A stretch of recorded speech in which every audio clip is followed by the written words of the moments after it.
Bueno, entonces habíamos quedado que íbamos a mirar toda la parte de qué. Ah, el QFD, de la casita de la calidad. ¿Tú leíste algo sobre la casita de la calidad? No, señor. Ok, listo. Entonces vamos a hacer un resumen así corto. Voy a anotar, espérame. Ya. Listo.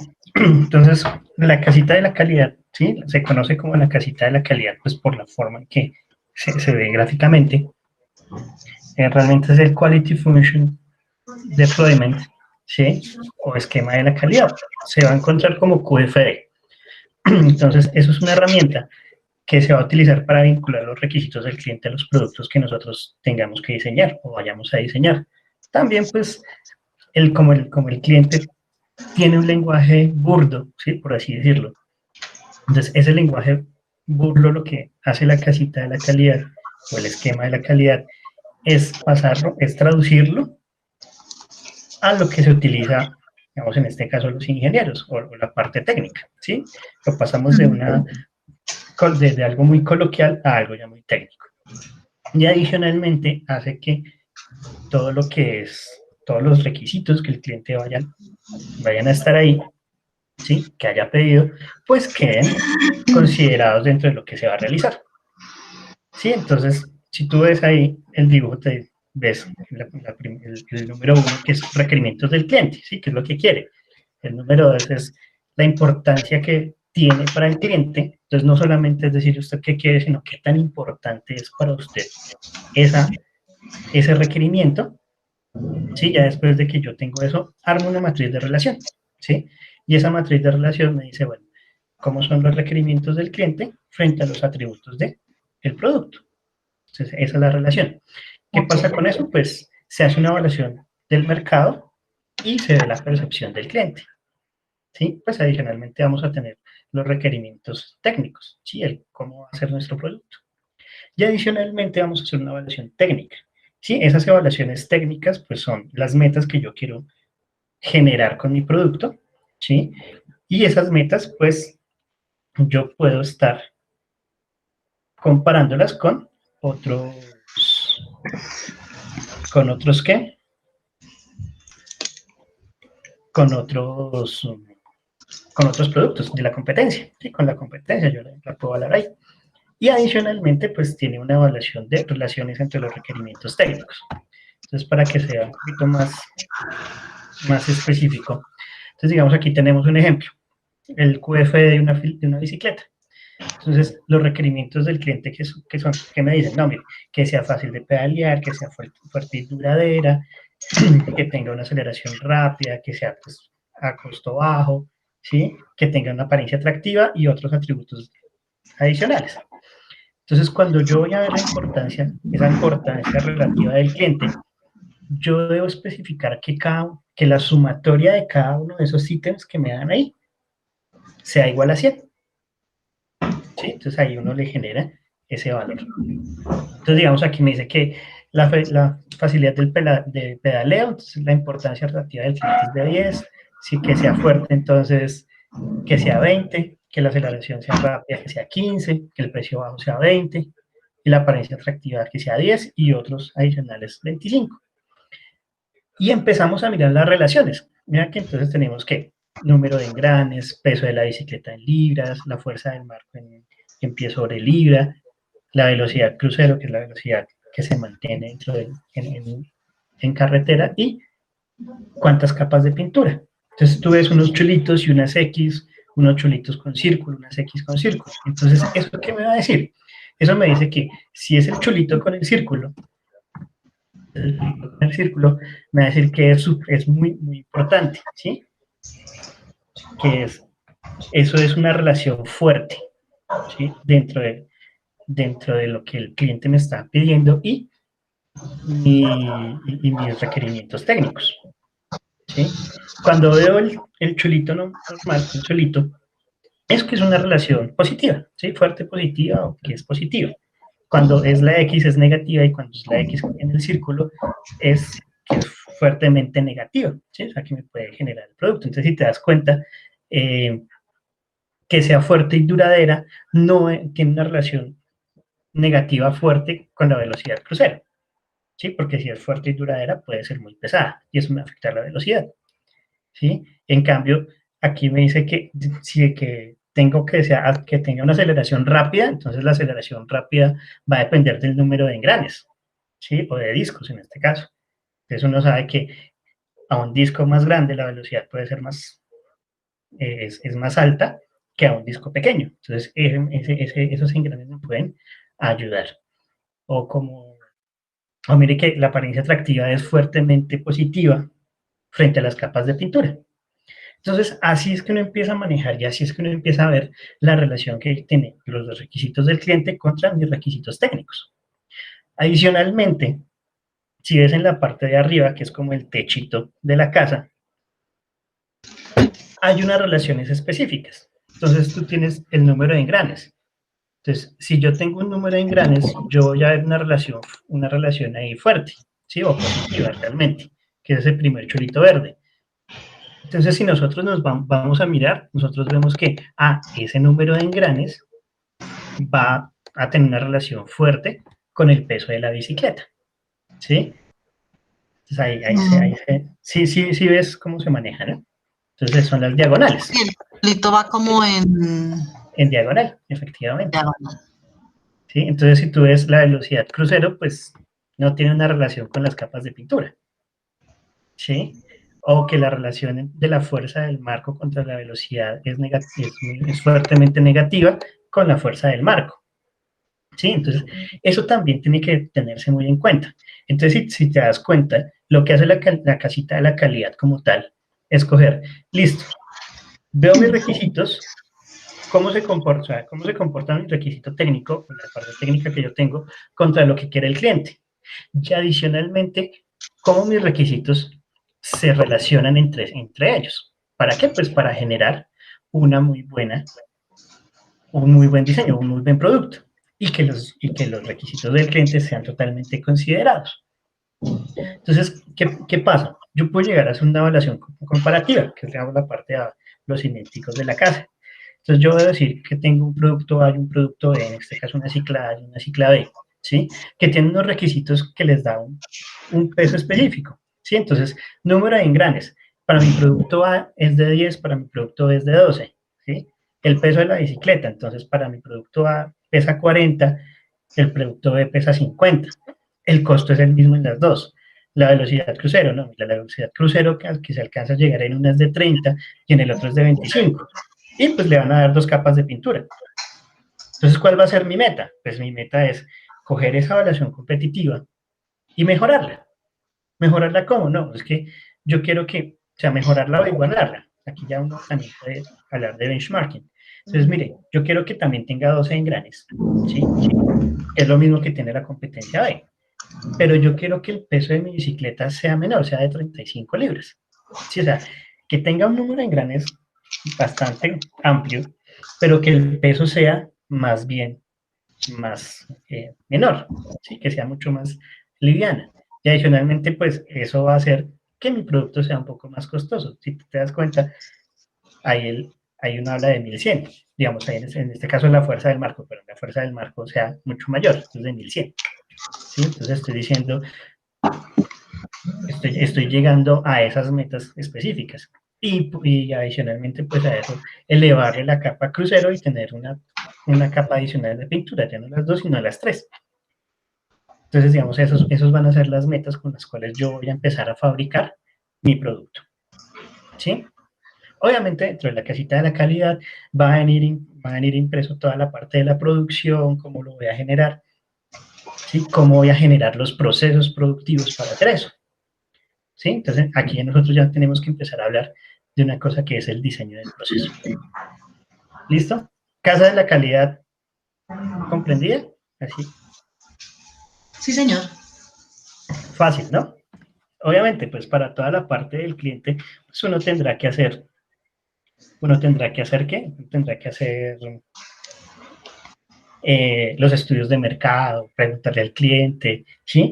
Entonces, todo ese estudio uno lo genera para poder llevarlo a la casita de la calidad y con lo que nosotros ya estamos desarrollando, pues, verificar si la casita de la calidad me ayuda o me dice qué metas puedo llegar a tener y hacia dónde vamos a generar toda esta cuestión de la calidad. ¿Listo? Ok. ¿Qué nos hace esto? Nos incrementa comunicaciones entre interfuncionales, ¿sí? O sea, la comunicación entre las áreas va a incrementarse, ayuda a incrementar eso. Y pues que los valores meta que nosotros escojamos, pues tengan todos los atributos del cliente. Entonces, eso es lo que nos hace la casita de la calidad. Entonces, con esto, pues nosotros ya acabamos toda la parte de diseño de producto como tal. Sí, tenía un ejercicio para resolverlo, pero pues apremia el tiempo. Entonces lo dejaremos para la próxima clase o para que ustedes lo vean ahí en el aula virtual. ¿Tú ya tienes acceso al aula virtual, Pau? Entonces, Sí, señor. ya puedes mirar todo. Ahora vamos a lo que nos atañe el día de hoy, que es el diseño del proceso. Entonces, primero, ¿qué es un proceso? ¿Qué es un proceso, Pau?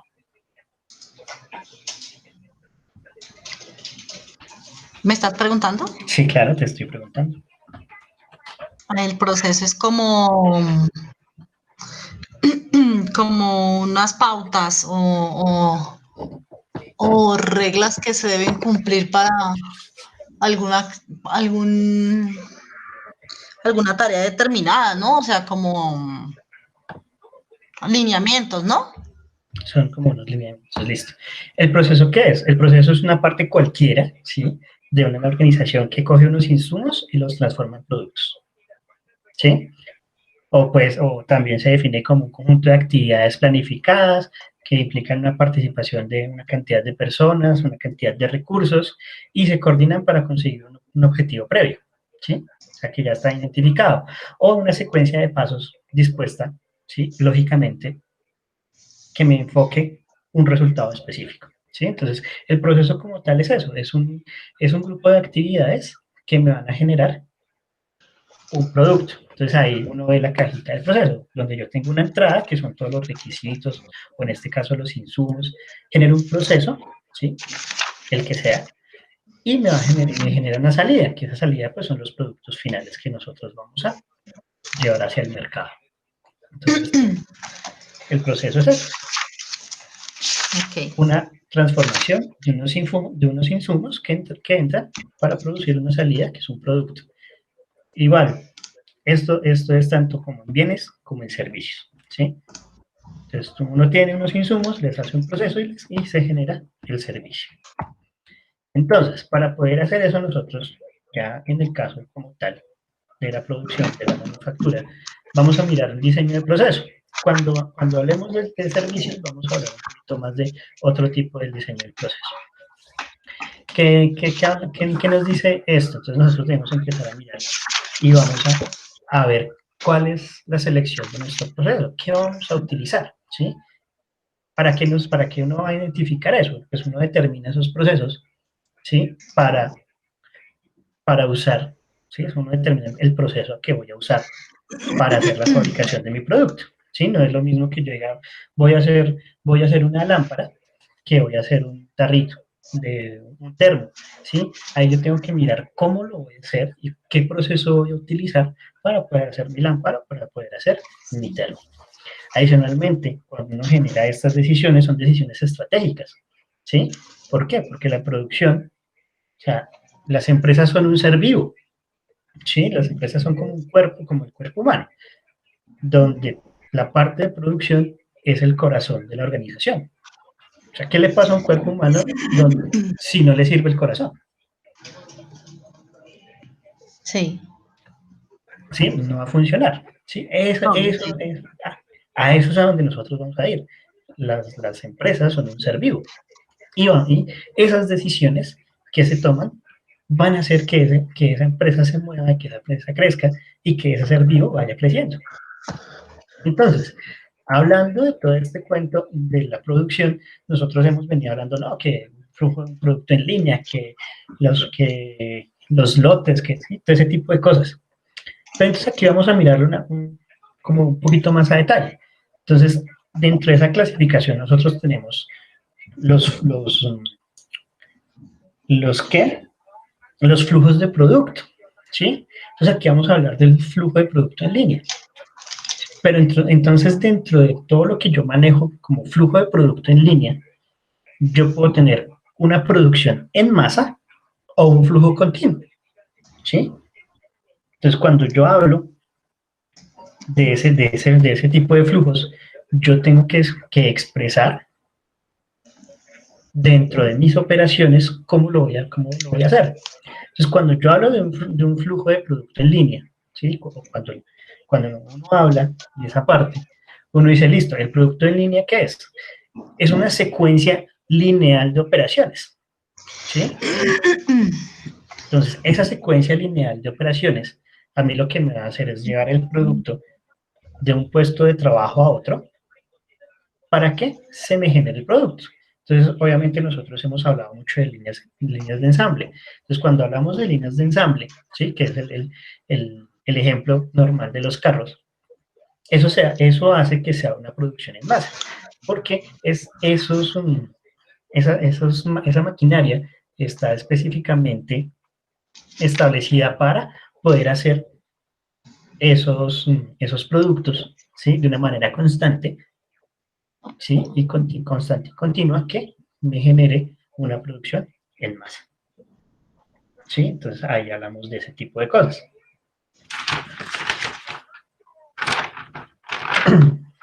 ¿Qué debemos tener en cuenta en toda esta cuestión de los flujos de línea?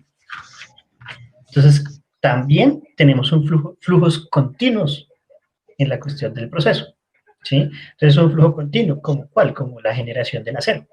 Sí, la generación del acero es un flujo continuo. ¿Por qué? Porque es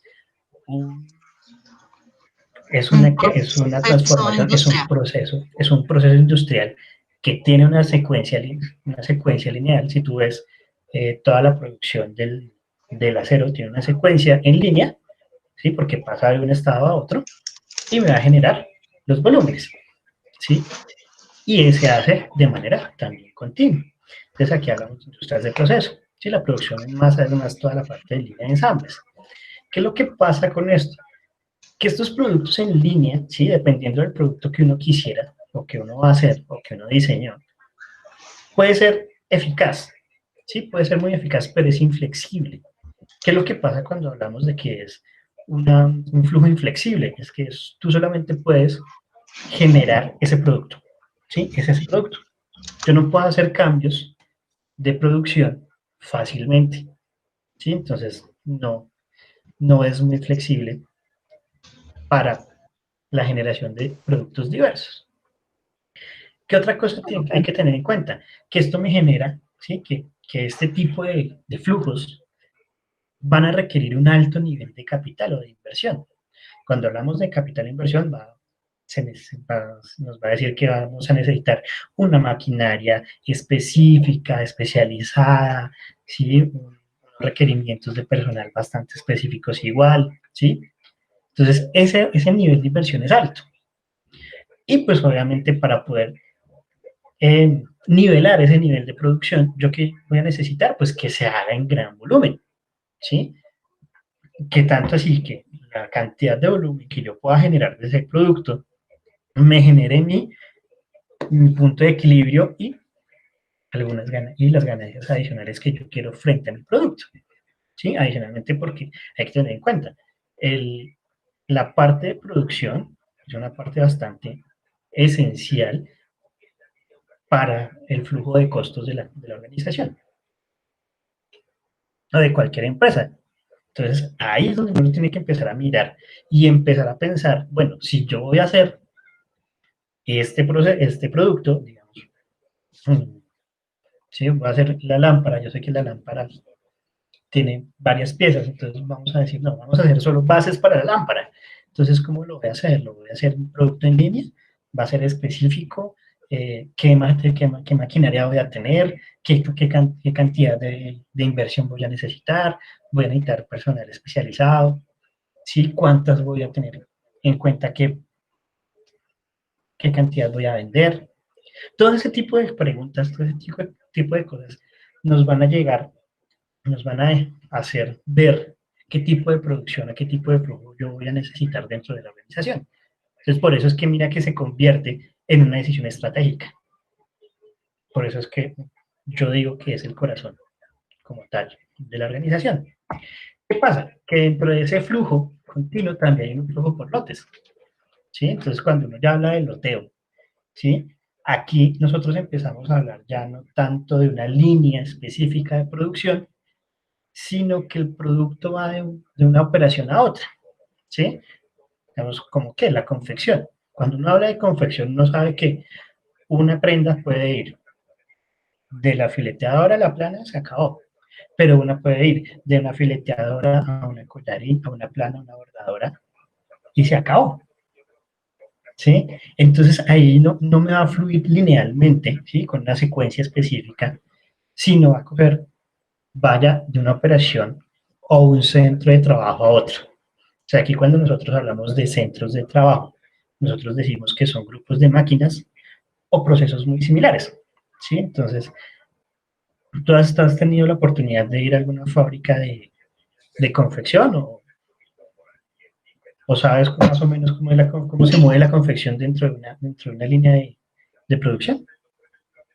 Sí, en algún momento visité un taller, era grandecito, tenía como más o menos unas 20, 30 operarias. Habían sesiones de cortes, de, ¿cómo se llama Sí, esto? De, estaba el moldeado, el cortado, ¿sí? Entonces mm, mira que, digamos, tú puedes tener esos centros de trabajo de procesos similares, ¿sí? Donde yo corto, donde yo hago el diseño, ¿sí? Eso se llama, se me olvidó el nombre como tal. Sí, cuando yo cojo la tela y le digo, venga, yo necesito hacer X cantidad de espaldas y X cantidad de brazos, ¿sí? Que eso se dibuja en la tela. Ese centro de trabajo puede ir pegado a un centro de trabajo que es el de corte, que es donde llega la tela y uno empieza a cortar, ¿sí? Dependiendo de lo que yo voy a necesitar. Eso es un centro de trabajo. Eso no implica que todas las, que esa parte sea esencial en ese momento, ¿sí? Hay muchas piezas que pueden llegar de una vez a máquina, a una máquina plana, o que llegue a una fileteadora, o que llegue a una bordadora, o que llegue a una collarín, ¿sí? mm. Pero entonces, si uno se da cuenta, normalmente lo que es esa parte de corte tiene ese centro de trabajo, todo lo que es el área de máquina plana es otro centro de trabajo, todo lo que es el área de bordado es otro centro de trabajo, ¿sí? Que son varias personas con diferentes máquinas. Llega el producto, pero son productos que pueden haberse saltado operaciones anteriores, ¿sí?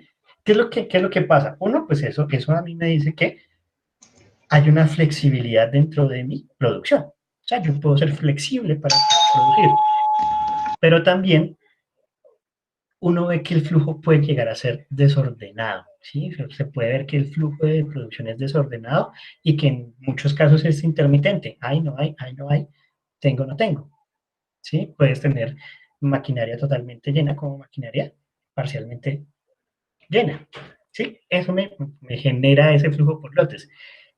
¿Qué pasa? Pues que mi equipo pues no es tan especializado, ¿sí? Para fabricar un solo producto, ¿sí? Yo en una plana yo puedo producir camisas, camisetas, sudaderas, igual que en una fileteadora puedo producir camisetas solamente o solamente pantalones, ¿sí? Ya dependiendo de la especialización del trabajo, ¿sí? Pero entonces es eso. Entonces uno dice, ve, es más interesante, tengo como más flexibilidad para producir.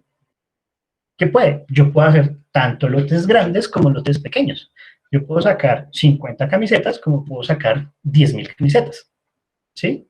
Haciendo un paralelo como algo exagerado, pero eso me permite este flujo por lotes. Adicional a eso, pues me va a generar un poco, algunos problemas dentro de la programación de mi producción y también de mi programación de inventarios, ¿sí? Porque pues dado que ese flujo es como desordenado e intermitente, es muy difícil llegar a programar específicamente la cantidad de piezas en qué momento van a estar dentro del paso de trabajo. ¿Sí? Entonces, ahí, ¿qué me puede generar el flujo de lotes? De pronto, una demora, ¿sí? Una demora porque puede que se me haya dañado una máquina o porque la máquina esté en su capacidad full, ¿sí?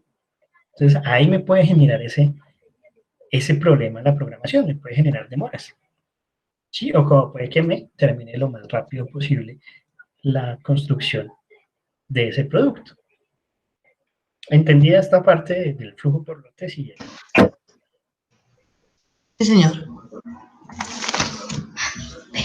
listo. Cuando nosotros hablamos de eso, ya empezamos a hablar de qué es el flujo por proyecto. Espérame. Puedes devolverte un poquito, qué pena. Que me faltó anotar algo. Esta está subida en el aula, la pueden bajar. Me gustan mis apuntes. Bueno, perfecto.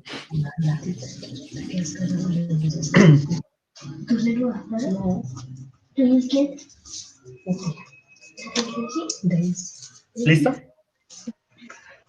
Espérame. No sé qué, no, pues mi amor, no sé. Listo, ya. Sí. Entonces, pues otra clasificación en esta parte es lo que es pedido por el cliente. ¿Sí? Y cuando es pedido por el cliente hablamos de flujo por proyecto, que es algo único y adicionalmente implica un proceso creativo. ¿Sí? ¿Qué es lo que pasa? Que esto sí ya me genera una planificación difícil, una planificación diferente y me puede generar unos problemas en la programación. Cuando nosotros hablábamos de ese flujo por proyecto, es cuando nosotros decimos, bueno, va a haber algo muy específico, ¿sí? Que es lo que el cliente me está diciendo, o sea, lo que necesita ese proyecto como tal, porque un proyecto no es igual al otro, ¿sí? Entonces, por eso me genera la planificación, se me puede generar demoras por materiales, se me puede generar demoras por inventario, se me puede generar demoras por personal, se me puede generar demoras por la parte financiera, ¿sí?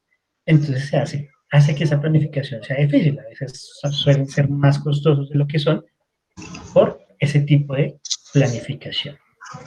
Además, porque siendo un proyecto puede cambiar en cualquier momento algún requerimiento. Sí, pues la idea es que no pase, pero puede llegar a pasar. Y cuando lo hablamos como tal, en el pedido del cliente, hablamos de la fabricación para inventario, ¿sí? El Make to Order, ¿sí? El MTO, el MTS, el ITO, que lo que pasa es que estos nos ayudan de alguna manera a que el servicio sea más rápido hacia los clientes, ¿sí? El Make to Order, o sea, el que el cliente me ordena, yo ya tengo, pues todo trabaja bajo inventario. Me disminuye los costos de fabricación, ¿sí? Me genera más existencias dentro de mi inventario, o sea que le puedo responder más rápido al cliente, ¿sí? Adicionalmente, pues puedo planificar de una forma mucho más fácil la producción, ¿sí? Y puedo generar e identificar pedidos individuales, ¿sí? Como un ejemplo, entonces yo tengo una fabricación de bolsas, ¿sí? Entonces, esa fabricación de bolsas, tengo bolsas grandes, medianas, pequeñas, ¿sí? Entonces, el cliente A me pidió 10.000 bolsas pequeñas, entonces yo ya sé que voy a generar mi planificación para esas 10.000 bolsas, pero si yo tengo en inventario, yo ya no voy a generar las 10.000 bolsas, sino lo que tenga en inventario, más, sino que saco lo que tengo en el inventario, genero las que me hagan falta y pongo un stock adicional. Entonces ya no genero las 10.000, sino puedo generar 5.000, 6.000, dependiendo de lo que yo tenga en inventario.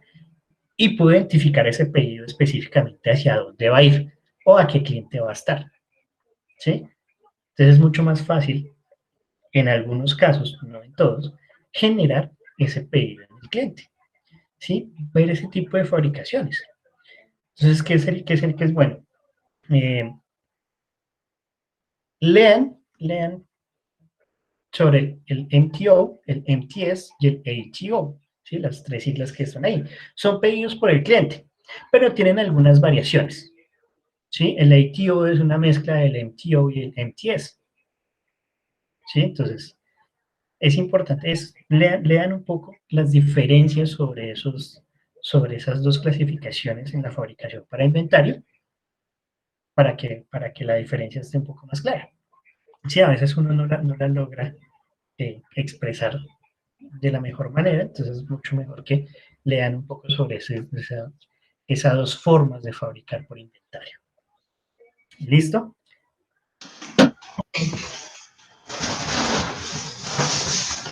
Ahora, como nosotros ya hemos visto que tenemos algunos tipos de producción específicos, ¿sí? Vimos unas cosas sobre el diseño de la producción como tal, ¿sí? El diseño no de la producción, sino del producto que yo quiero. Con eso nosotros vamos a generar esas vistas estratégicas de yo hacia dónde voy a querer producir. Esto me va a generar una decisión del proceso. Entonces, hay una matriz que me caracteriza el proceso.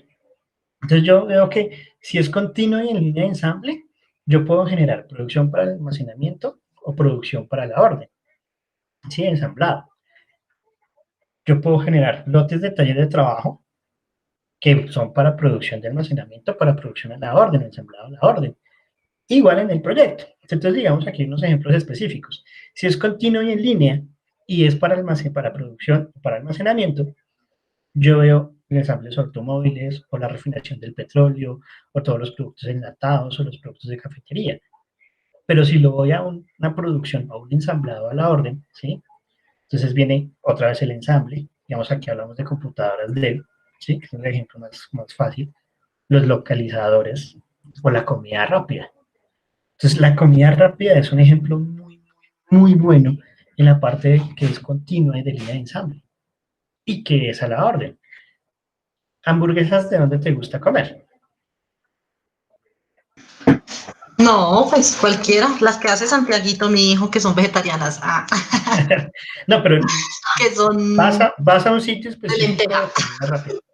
Sí, son deliciosas. Vas a un sitio de comidas rápidas, ¿sí? De Hay uno hamburguesas. que se llama Cocheros, que me gusta mucho. Listo. Entonces, en cocheros, son ricas. En cocheros tú tienes una cantidad de hamburguesas a solicitar, ¿cierto? Entonces tú pides la vegetariana. Entonces, ¿qué trae la vegetariana?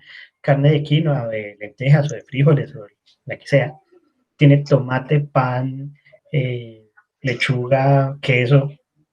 Entonces, tú generas la orden y es una orden específica y tú ves el proceso que es continuo. Entonces, yo pongo la carne, mientras pongo la carne, estoy fritando la cebolla, estoy echando la salsa, ¿sí? Hago todo el proceso y cuando acaba el proceso genero el ensamble y cuando se ensamble hago el embalaje y te lo entrego. ¿Sí? Entonces, es una línea de ensamble continua, ¿sí? Es una línea de ensamble como tal, pero es dependiendo de lo que diga el cliente. Para cocheros, ellos tienen también una línea de ensamble, una línea de producción continua, pero es para su almacenamiento. Ellos hacen toda la producción, ¿sí? De las piezas específicas para su comida, se tienen almacenamiento y cuando ellos, ¿sí? Cuando los vendedores que están afuera, en campo, piden lo que necesitan, a ellos se los van a llevar.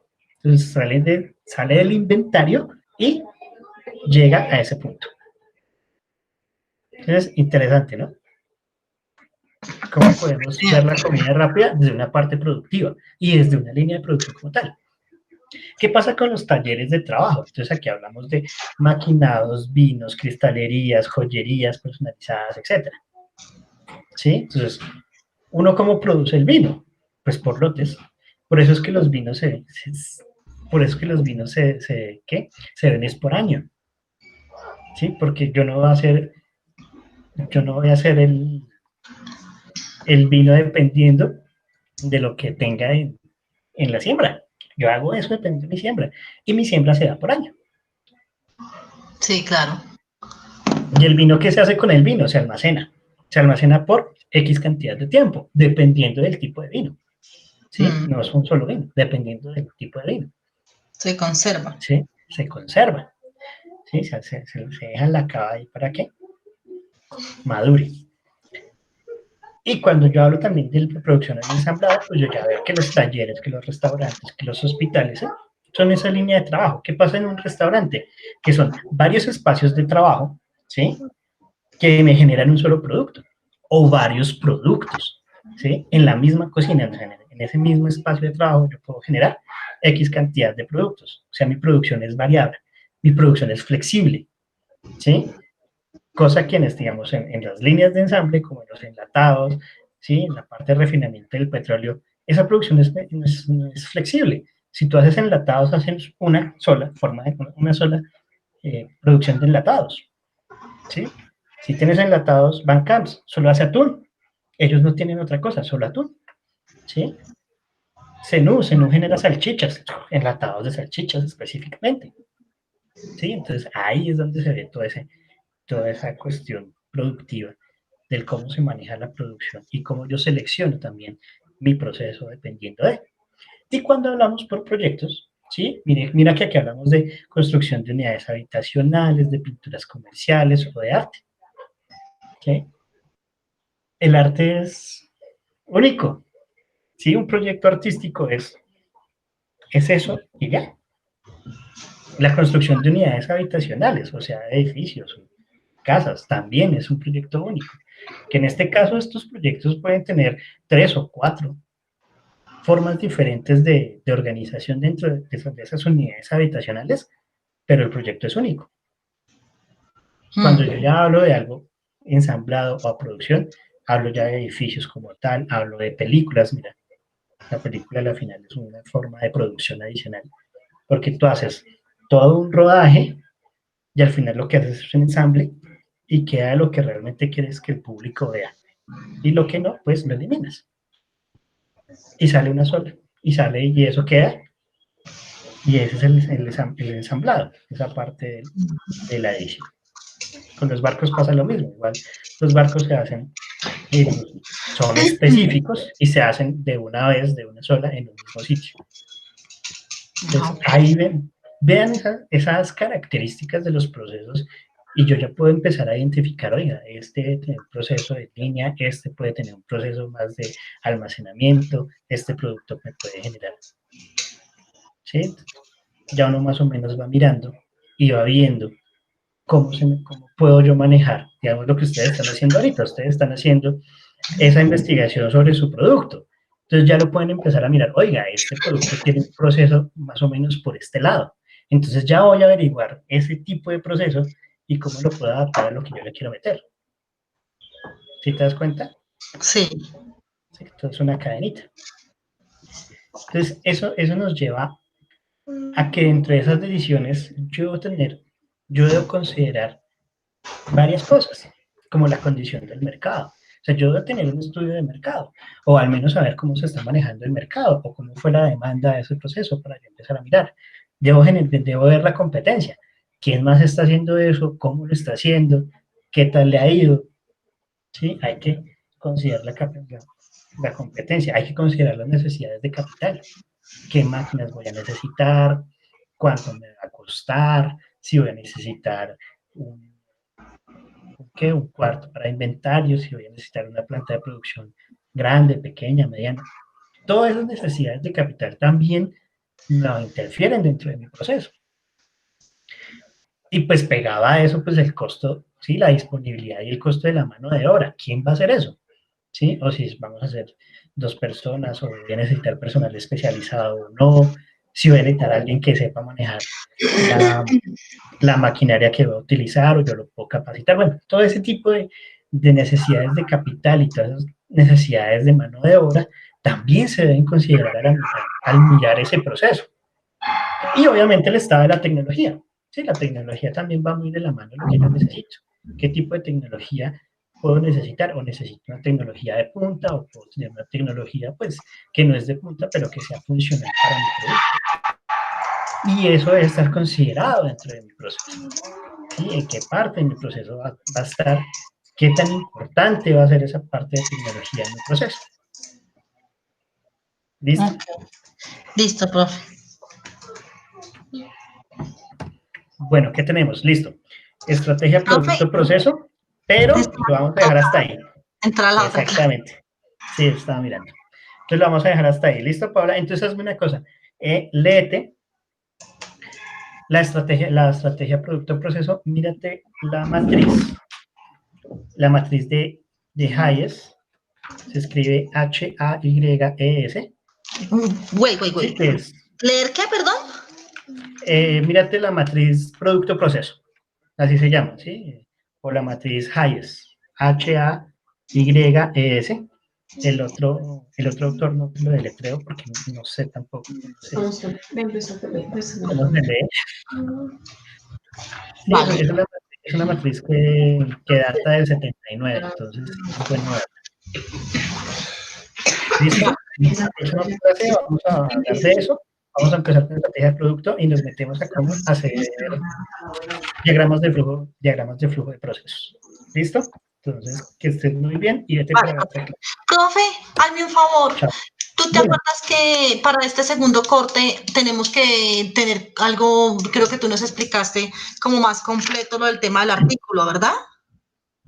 Claro, acuérdate que el artículo es sobre toda la parte de la producción como tal de, digamos, tú escogiste flores, te vas a meter en la producción de flores, ¿sí?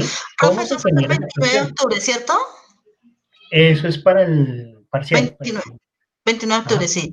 Entonces, yo había notado que ver los sistemas de producción de flores, procesos de productivos, ¿y qué era lo otro? Estábamos hablando de ese tipo de cosas. Lo que pasa es que si puedes hacer una comparación de de lo que veas, porque puede que no sean iguales los que encuentras, haces una comparación y ves cómo está el estado de esa parte actualmente. Sí, la idea es que sea todo muy actual. ¿Comparativo con años anteriores? Con la forma de producción, ¿sí? No con años anteriores, sino con la forma de producción. Este es más sobre cómo hago se un hace. comparativo de la forma en que se producía anteriormente a la que se produce actualmente. Sí, sería excelente. Ámbito productivo. Sí, o sea, acuérdate que este es más de cómo se hace, o sea, desde qué momento, o sea, todo el inicio del proceso, todo hasta que salga al cliente. O sea que proceso productivo y logístico, me imagino. Con que lo mandes a inventario ya queda bien, ¿sí? Porque pues el logístico ya es otro tipo de cosas. Ah, Y bueno. me va a implicar otras cosas diferentes. O sea, Productivo y de, ¿cómo se llama eso? Producción neto, producción.